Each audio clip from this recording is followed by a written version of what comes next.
Next, we have the new sophomore to the crew, Jacob Skolnik.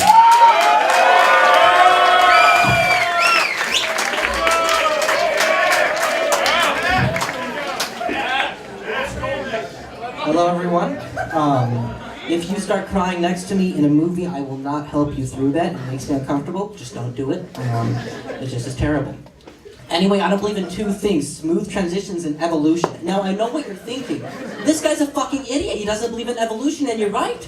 I am a fucking idiot, just not about evolution. See, if Darwin was right, if, the fittest survived and evolution was real, then I wouldn't be here right now, and nor would my family. See, we would have been killed by tigers 10,000 years ago, and I know this for three reasons. Number one, we don't go through puberty. We just don't. Number two, we are not type A enough to be hunters. We would have been gatherers, and when the opposing tribe came to take our berries, we would have given them to them and then died. And number three, our furs. See, most people wear furs to keep them warm. We would have worn the furs that made us look nice.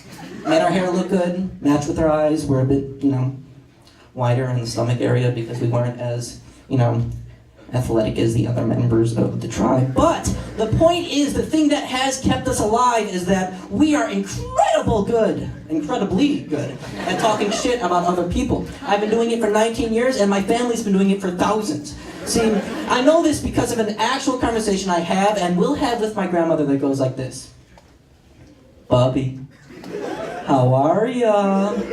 Oh, Jacob, my spinal stenosis is acting up, but it's been better. Oh, Bubby, I'm sorry to hear that. Yeah, I saw Janice at Trader Joe's. She got fucking fat. Oh, fuck Janice, Bubby. Click.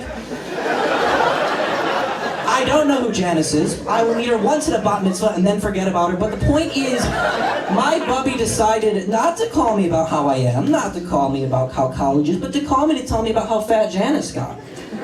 Now, because of my 19 years of talking shit about people, I've become very good at noticing things to talk shit about in everyone else that's not myself. For example, we've got our in-laws who put down a dog when they get tired of it. I mean, it shits on a rug, it's gone. We also have my dad's trainer's family friends who are Japanese and name their daughter Nola. Not after a flower, but after the Enola Gay, which dropped the bombs in Hiroshima and Nagasaki. That would be like a German family naming their kid Dolph, or my family naming me Bernie, not after Sanders, but after Madoff. But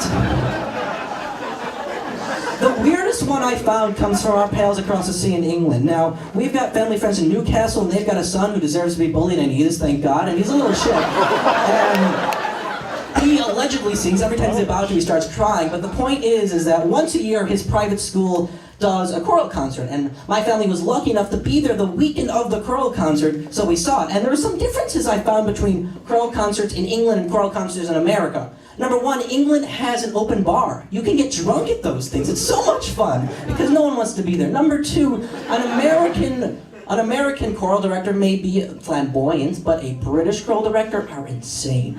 They will force their little boys to sing girls' songs just because they're little boys doesn't mean they can't sing little girls' songs. For instance, I saw an 8-year-old sing Annie, and it was really cute. And then I saw a 12-year-old sing a song from Miss Saigon, and the 12-year-old was a 12-year-old little white British kid who was pretending to be a Vietnamese widow, and that got a little weird. And then it got really weird when they brought out their big finale, who was this asshole who went to a uni in London for drama, and he sang Everything's Going Up in Roses like Ethel Merman. Now, if you're unaware with what any of that means, the point is, Ethel Merman is a wonderful actress, wonderful Broadway singer. Gypsy's a wonderful musical that Everything's Going Up in Roses is from, and that musical is about a mother trying to prostitute her daughter. So I saw a 17-year-old British boy singing about prostituting his daughter as a mother.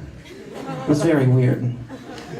And it made me sad too because this kid had his peak there. I mean, after you sing Everything's Going Up in Roses and you're not Ethel Merman, you are done after that. And peaks in and of itself really depress me because it means you have one great moment and everything after that is shit. And they especially depress me because I peaked in 6th grade. That is absolutely positive.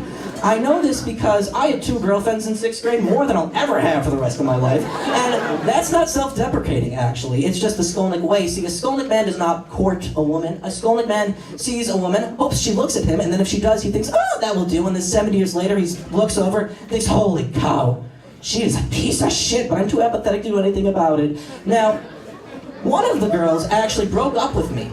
But then we got back together 2 weeks later because, quote, she didn't want to be alone on her bat mitzvah, so I was that guy for her. There was a wait list to dance with me at that bat mitzvah, and there will never be a wait list to do anything with me ever again, let alone put my hands on your hips, sway a little bit, laugh and then run away. But I also hate the idea of peaks because that means our life follows a narrative structure.